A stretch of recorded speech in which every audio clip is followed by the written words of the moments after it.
On 18 May 2023 morning सुबह 8 बजे Titan submarine अपने 5 पैसेंजर के साथ करीब 4000 मीटर की डाइव स्टार्ट करती है, जो ऑलमोस्ट 5 बुर्ज खलीफा के बराबर होती है डेप्थ में। 1 आवर 44 मिनट बाद सबमरीन का सरफेस कंट्रोल रूम से कनेक्शन टूट जाता है। इसके बाद भी सरफेस कंट्रोल रूम किसी भी तरह के इमरजेंसी कॉल नहीं लेता है, क्योंकि उनके लिए बड़ी आम बात थी, उनके साथ ये अक्सर होता रहता था। बट जब सबमरीन अपने शेड्यूल टाइम पे नहीं पहुंचती है तो सरफेस कंट्रोल रूम से यूएस कोस्ट गार्ड को इन्फॉर्म किया जाता है फॉर रिसर्च एंड रेस्क्यू, जहां यूएस नेवी अपने C-30 Hercules and Canadian navy अपने P-8I एयरक्राफ्ट के साथ रिसर्च में लग जाते हैं। बाद में 22 जून की सुबह ROV के थ्रू टाइटन का मलबा ढूंढ लिया जाता है। 11:50 पे यूएस ऑफिशियल इस बात को कंफर्म करते कि सबमरीन टाइटन के साथ एक कैटास्ट्रोफिक इन्फ्लोजन हुआ है, जिसकी वजह से सारे पैसेंजर्स की ऑन द स्पॉट डेथ हो गई है। बट अचंभे की बात यह थी कि जो टाइटन सबमरीन थी वो कई बार टाइटैनिक रैकेज का सक्सेसफुल एक्सपीडिशन कर चुकी थी। फिर भी क्या गलती हुई, लेट्स एक्सप्लेन। ये कहानी है स्टॉकटन रश की, जो कि CEO थे ओशन गेट के। अब स्टॉकटन रश की कंपनी ओशन गेट सबमरीन को बिल्ड करती थी for the deep sea expedition. OceanGate का मेन फोकस था टाइटैनिक रैकेज का एक्सपीडिशन करवाना, जिसके लिए स्टॉकटन रश ने नासा एंड वॉशिंगटन यूनिवर्सिटी के साथ कोलैबोरेशन किया। NASA, Boeing and Washington University ने साथ मिलकर एक डिजाइन करी, एक सबमरीन जिसका नाम टाइटन रखा, जो कि कार्बन फाइबर एंड टाइटेनियम से बिल्ड की गई थी। बट टाइटैनिक के मलबे को देखने के लिए टाइटन को ओशन के 4 किलोमीटर डेप्थ में जाना पड़ेगा, मतलब अटलांटिक ओशन के फ्लोर पे। अब ये करना इसलिए मुश्किल था क्योंकि 4 किलोमीटर की डेप्थ पे, या फिर हम कह सकते हैं 4000 मीटर की डेप्थ पे, पर स्क्वायर इंच एक हाथी के वेट के जितना प्रेशर एक्सर्टेड होता था। या फिर हम इसे ऐसे भी समझ सकते हैं, एक हथेली के साइज के एरिया पे 13 हाथियों के वेट के बराबर प्रेशर अप्लाई होना। एंड इससे हम ये इमेजिन कर सकते हैं कि पूरी सबमरीन के ऊपर कितना मैसिव प्रेशर अप्लाइड करता होगा by the ocean. Even Russian submarine भी 400 मीटर तक डाइव करते हैं, अमेरिकन सबमरीन 500 मीटर तक। मतलब टाइटन को भी state of the art $1 billion military submarine से भी 10 गुना नीचे डेप्थ में जाना था।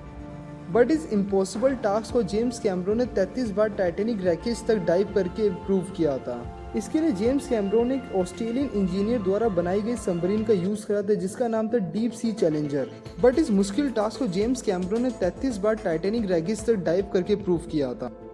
Even deepest point in the ocean, Marina trench, जो कि 11 किलोमीटर गहरा है, वहां पर भी ह्यूमन बीइंग अपनी सबमरीन के थ्रू रीच कर चुके हैं।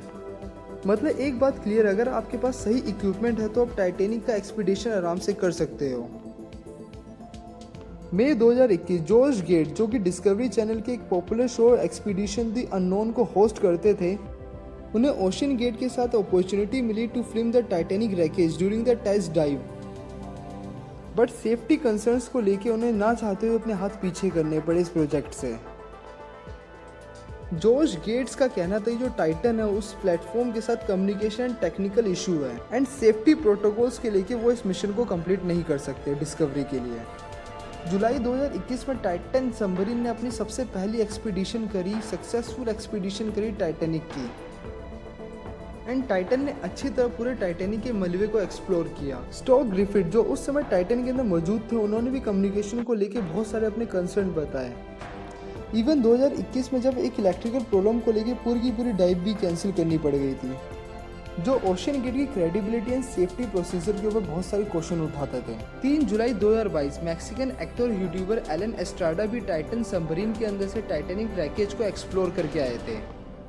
एलन ने अपने इंटरव्यू के अंदर बताया जो टाइटन का कम्युनिकेशन सिस्टम था वो पूरे 2 घंटे के लिए फेल हो चुका था, कंप्यूटर सिस्टम भी अच्छी तरीके से काम नहीं कर रहे। इतना सब होने के बाद भी स्टॉकटन रश ने अपनी सबमरीन ऑपरेशंस को कंटिन्यू रखा, जहां CEO स्टॉकटन रश ने कुछ नया ट्राई करने के चक्कर में पूरा सबमरीन का हल कार्बन फाइबर से ही बना दिया। अब कार्बन फाइबर एविएशन और ऑटोमोबाइल इंडस्ट्रीज में तो हिट था, पर इसे कभी भी ओशंस के लिए ट्राई नहीं किया गया। अब कार्बन फाइबर के अंदर क्रैकिंग एक इशू था, जिसकी वजह से साइंटिस्ट को उसकी अंडर वाटर स्ट्रेंथ को लेके बहुत ज़्यादा डिस्प्यूट था। बहुत ही कम अंडर वाटर टेस्ट किए गए थे कार्बन फाइबर के ऊपर, जिसकी वजह से इसकी स्ट्रेंथ अभी भी अननोन थी। जबकि maximum submarine and submersible build करे जाते थे by this high strength steel and titanium से। जब कंपनी के एम्प्लॉय ने सेफ्टी टेस्टिंग को लेकर कंप्लेंट करी तो स्टॉकटन रश ने उनकी सुनने की जगह उन्हें कंपनी से फायर कर दिया। एंड टाइटन सबमरीन का जो डिजाइन था वो भी बड़ा कंट्रोवर्शियल था अपने अनसिमेट्रिक होने की वजह से। ज़्यादातर सबमर्सिबल को इस हिसाब से बनाया जाता है कि वो सिमेट्रिक रहे और इक्वल तरीके से फोर्स को डिवाइड कर सके। अब टाइटन के अंदर एक विंडो दी गई थी जिसके थ्रू टाइटेनिक रैकेज को एक्सप्लोर किया जाता था बाय द पैसेंजर।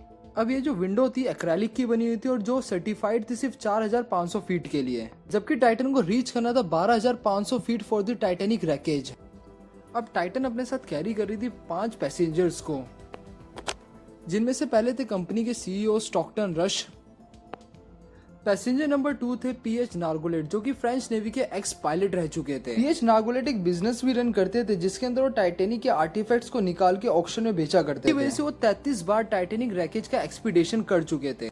तीसरे पैसेंजर थे हैमिश हार्डिंग, जो एक्शन एविएशन के सीईओ थे दुबई के अंदर। अब हैमिश हार्डिंग कोई नॉर्मल इंसान नहीं थे, इनके पास सेवरल गिनीज वर्ल्ड रिकॉर्ड थे।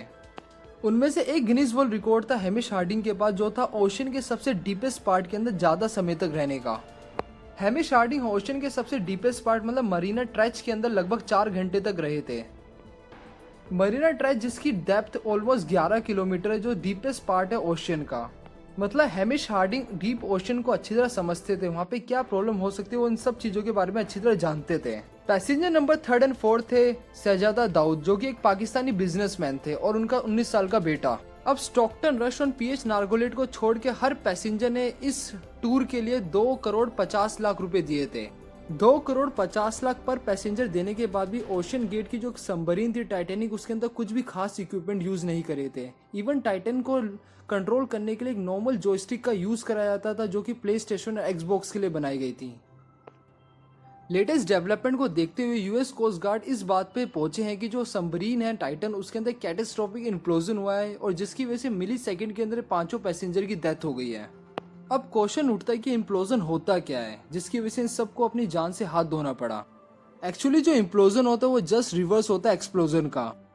मतलब जब टाइटन 3000 मीटर की डेप्थ पे पहुंची होगी तो ओशन चारों तरफ से टाइटन पे प्रेशर बना रहा होगा। कितना प्रेशर? पर स्क्वायर इंच एक हाथी के वेट के बराबर का प्रेशर। मतलब एक फोन की स्क्रीन के बराबर एरिया में 36 हाथियों के वेट के जितना प्रेशर अप्लाइड कर रहा होगा by the ocean on the Titan. Of course carbon fibre इतने ज्यादा प्रेशर को संभाल नहीं पाया होगा, पहले वो क्रैक हुआ होगा फिर उसके बाद इम्प्लोड हो गया होगा। एंड इस इम्प्लोजन की वजह से 5 के 5 पैसेंजर्स की ऑन द स्पॉट डेथ हो गई। साथ ही साथ स्टॉकटन रश का उन इन्वेंटर्स की लिस्ट में नाम शामिल हो गए जो अपने इन्वेंशन की वजह से मारे गए।